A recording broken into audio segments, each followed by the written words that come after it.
los últimos años, la verdad que hacer política ha expresado de una manera muy distinta de aquellas formas, estilos y modos de la política de hace ya 20 años, o más de 20 años cuando yo comencé a hacer política. Igual la política siempre conserva para mujeres y hombres también una esencia que es común y que en todas las épocas está y que tiene que ver con una actitud de apasionamiento de quienes realmente estamos convencidos que la política es una posibilidad de modificación y cambio del mundo. Pero como bien decía, los cambios de estilo, los modos, las formas han sufrido una profunda transformación. Yo recuerdo en los primeros años como mujeres estábamos muy sujetas a la decisión, a la palabra de quién ejercía el liderazgo político en ese momento, de quién era la conducción de ese momento y nos permitía estar en las listas o no estar. Después ya con la cuestión del cupo muy discutido, porque todavía se piensa que el cupo... sí, fue de un día para el otro y con tal consenso y no fue así realmente. Y no fue así, y no todas las mujeres también están de acuerdo, ni todos los hombres en esto de pensar que podemos llegar a un lugar por el cupo. Así que volviendo a los modos diferentes, desde esa narración de que no todas las mujeres entendían que el cupo era importante, en ese primer momento sale la ley. Se producen muchísimas cuestiones alrededor de la ley también. Y después, por ejemplo, también los hombres han ido modificando su actitud con relación a respetar el tiempo y la decisión de las mujeres para estar en política. Yo creo que todavía las mujeres nos seguimos mereciendo más debate al interior de estar, no solo como mujeres, sino como protagonistas de lo político, ¿no? Porque el protagonismo político no se agota nunca. Yo he tenido muchos espacios que me permitió mi partido y el voto y también este agradecimiento que yo tengo permanentemente a la dirigencia política en mi provincia. Yo pude ser ministra de Educación, pude ser diputada nacional, pero también pude estar en el Ministerio de Educación de la Nación.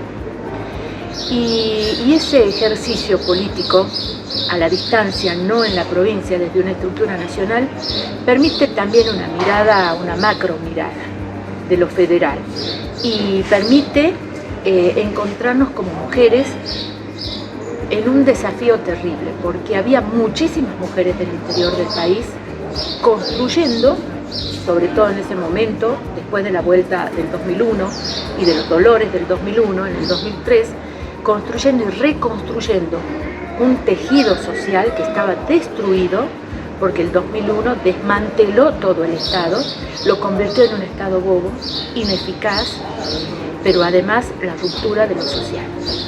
Y había muchas mujeres participando en esa construcción, y no solamente en las instituciones ministeriales, sino en otras formas de expresión de lo popular, en organizaciones. Entonces creo que allí a veces las mujeres no terminamos de darnos cuenta de los momentos más críticos de la historia de nuestro país. Las mujeres nos hemos reunido. Y también me parece a mí así como una visión, también desde una militancia, la mía, mucho más social y de base, digamos, ¿no? Como que las mujeres hacen mucho trabajo de base, mucho trabajo en organizaciones intermedias, y ellas muchas veces como que creen que no pueden llegar, ¿no? Como al espacio de poder o de decisión. Por supuesto. Esa es una. Y otra que te quiero como repreguntar para que no se me vaya la idea. Cuando vos hablas de las estructuras partidarias, porque están formados sobre el estatuto desde una base ideológica, ¿no? También habría que replantearse desde las estructuras partidarias el tema de, bueno, también se cambia, la sociedad va cambiando, es dinámica. Así es. Entonces las mujeres también han cambiado y son parte de ese dinamismo. Totalmente de acuerdo. Yo lo que creo que esto que vi después del 2001, muchas mujeres organizándose, pero tal vez no todas en los lugares protagónicos, ¿no es cierto?, de poder o para ser votadas o electas, tiene que ver porque yo creo que eso es lo que decía anteriormente, que todavía hay un camino que tenemos que darnos, que tiene que ver con un proceso de autoconfianza de nosotras mismas, más allá del cupo. Porque también tenemos que sincerarnos, ¿no? Uno puede decir, sí, yo quiero ser candidata, pero también no todas las mujeres quieren ser candidatas. Estos últimos años, ya más tranquila y mirando también la política desde otro lugar, y después vuelvo a tu repregunta, creo que hay muchos lugares para hacer política que no están vinculados a esto que decíamos, un lugar de poder para detentar un cargo, una banca, ser concejales o intendentes. Hay muchos lugares, y lugares que se expresan en su mejor potencia para construir política, ¿no? Desde otros lugares, y las mujeres podemos estar allí. Entonces, sí coincido con que muchas veces las mujeres no creen que son capaces, por más que hagan trabajo de base, ser merecedoras de estar en ese lugar, y esa discusión hay que dar. Pero también es cierto que hay muchas mujeres que han tenido lugares protagónicos que quieren hacer política de otra manera, y que a veces la va llevando, como el oleaje esto, a determinado lugar electivo, pero no necesariamente la carrera de una mujer en política tiene que ser electiva. Lineal, tiene que ser electiva. Ahí quiero llegar. Claro. Y la segunda cosa de que si las estructuras partidarias tienen que cambiar, por supuesto, los tiempos son cambiantes, lo único permanente es el cambio en esta vida. Entonces, si nosotros decimos, bueno, como partido justicialista, del cual yo formo parte, las banderas de Perón y de Evita, seguir militando en ellas, por supuesto, pero hay mucho más. Hay otro horizonte también para seguir militando desde esas ideas, ubicar esas ideas en términos de este tiempo, ayornarnos también y escuchar en ese ayornamiento a distintos sectores, ¿no?, de la sociedad, entre ellos sectores de mujeres que tienen, no solo por ser mujer, sino porque tienen una conciencia ciudadana muy particular. Las mujeres tenemos mucha conciencia ciudadana y construimos ciudadanía todos los días, porque es la mujer. Entonces el termómetro y el pulso de la historia y de los cambios pasa por las mujeres. Y allí, por eso digo, esa conciencia ciudadana y cívica hace que las mujeres estemos como muy preparadas para ir a los desafíos también políticos de mayor envergadura, cualquiera sea. Y eso es lo que a veces las mujeres no toman conciencia. Claro, porque está naturalizado. Claro. Históricamente está naturalizado que sea la mujer, que sea la que cuide, y como que también esta cosa que tenemos de la maternidad. El mandato. Sí, el mandato nos lleve a eso. Pero también cuando vos hablas, digamos, de la crisis del 2001 y cómo las mujeres supimos organizarnos de diferentes espacios, el lugar que cada gobierno que fue pasando le fue dando al protagonismo femenino. ¿Cuál crees vos que fue el gobierno o es el gobierno que más participación genuina, ¿no?, le ha dado a la mujer? Bueno, yo soy peronista, seré siempre peronista. Entonces para mí mi línea de análisis de participación femenina es muy fuerte y comprometida dentro del peronismo. Y entonces si hacemos una línea histórica, Eva, el voto femenino, la organización de las mujeres para la participación. Y hay algo que siempre nos olvidamos. En ese momento, cuando viene el voto femenino, no solamente es la primera vez para votar, es la organización de las primeras mujeres a ser parte de una estructura de la Cámara de Diputados Nacionales. Es fuerte lo que ha pasado en esa época. Entonces hay participación femenina. Genuina, creo, sí, absolutamente genuina. Después sigamos en la historia, creo que Néstor y Cristina tienen ahí una impronta tremenda. En Néstor se expande esto de la participación femenina, va también a los colectivos trans, por ejemplo. La ley de matrimonio igualitario ha sido clave y medular para la expansión de derechos, pero yo creo que el peronismo ha dado respuestas de participación de la mujer de manera muy genuina. También a nivel local, las mujeres, a pesar de las diferencias partidarias, se juntan, se puede debatir en Jujuy. ¿Cuál es tu mirada? Yo creo que en este tiempo sí, en otro momento no tan así. Había siempre una vinculación femenina y una expresión del nucleamiento femenino vinculado a alguna estructura partidaria y a algún liderazgo masculino. Esto voy a ser absolutamente honesta. Eran las chicas ¿no?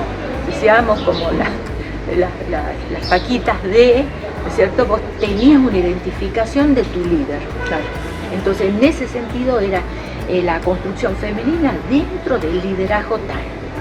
En el universo femenino hay una fragmentación donde vos estás como pegada a un liderazgo masculino.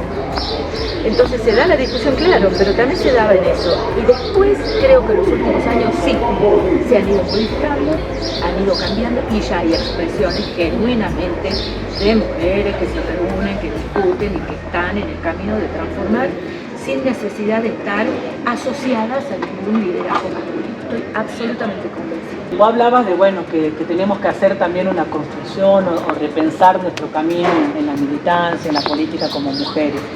En Jujuy, bueno, con la red de mujeres políticas y con otras compañeras diputadas y de otras organizaciones de gremios logramos el año pasado que se dicte la ley de cupo Paridad.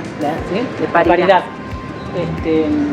¿Qué crees que nos falta además de repensar nuestro camino, digamos, como mujeres en Jujuy, como mujeres en general?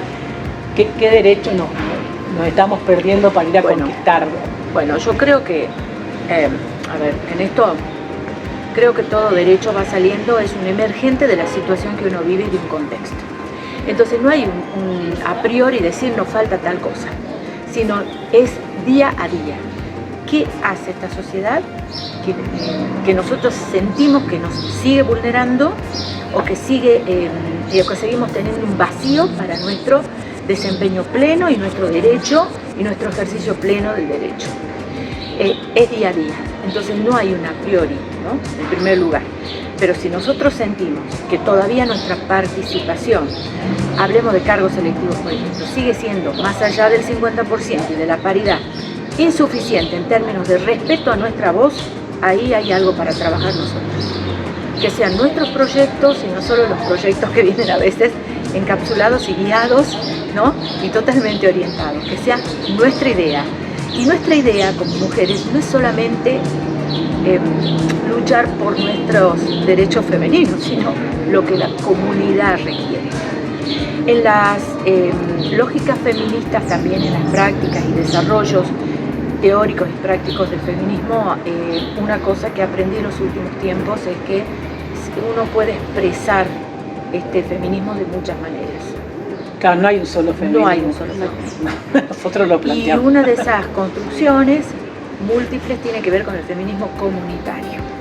Y allí escuché bastante posiciones interesantes de mujeres de muchas partes del mundo que expresan lo que les pasa en las sociedades, algunas bordando, algunas haciendo, ¿no?, los famosos bordados que existen en zonas de Colombia, en mujeres de pueblos originarios, donde están contadas las luchas contra multinacionales, etc.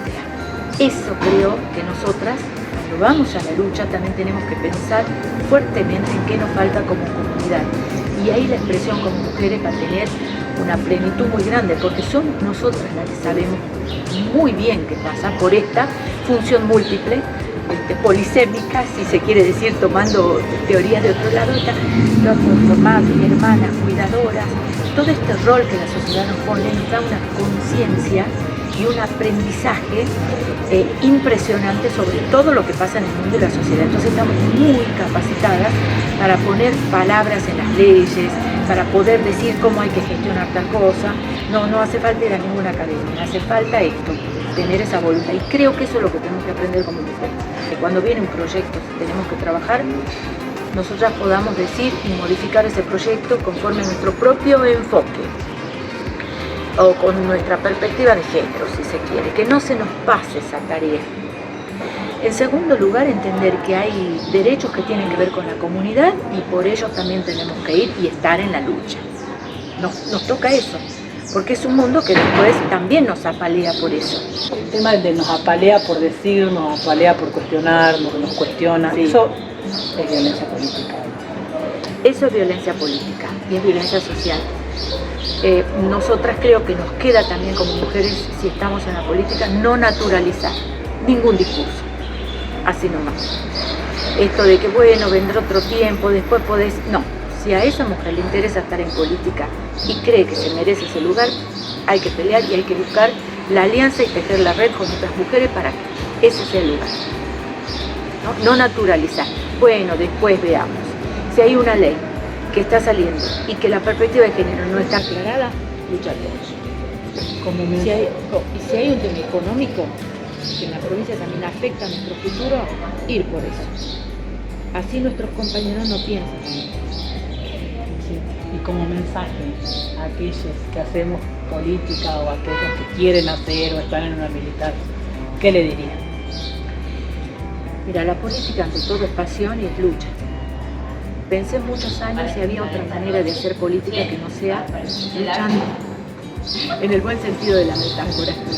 Y no, es lucha. Entonces, ¿qué diría? Que el que le apasiona la política vaya de cabeza, que se meta, que navegue en ese mar que a veces es proceloso, pero no importa. Hay que estar adentro, porque para construir el mundo no hay otra que la pasión y estar en el lugar. Desde afuera y con la crítica y diciendo, mirá la quilla o aquel, cómo hace. No, señores, hay que estar adentro, hay que poner el cuerpo. Siempre ponemos el cuerpo la mujer, el cuerpo la cuerpa, como también se puede decir.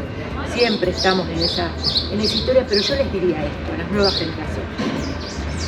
Este discurso de los últimos años, de que se vayan todos, que la política no sirve, es un discurso falaz, falso. Porque sin política hay anarquía. Entonces hay que estar adentro. Quiero cambiar el mundo, no me gusta tal persona, voy adentro.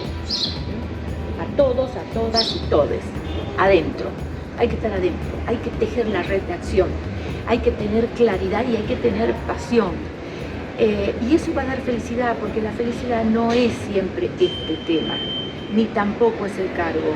La felicidad, la verdad, es cuando uno siente que puede hacer algo por alguien, y ese alguien es lo social, y además uno va tejiendo una red de contención emocional que hace posible que uno se sostenga en política. Yo aconsejaría eso, meterse de lleno, no escuchar el discurso que se vayan todos y que todos son malos. No es verdad que todos son malos en política, porque no hay otra forma hasta ahora. Nuestra sociedad, nuestra civilización no encontró otra forma de construir el mundo desde la discusión política. Por eso es lucha, porque no somos iguales, porque vamos a tener discrepancia de ideas, partimos de lugares diferentes para ese encuentro con la lucha, pero si hay un espacio para modificar y también para ser felices, es la política, y sigue siendo la política. Gracias.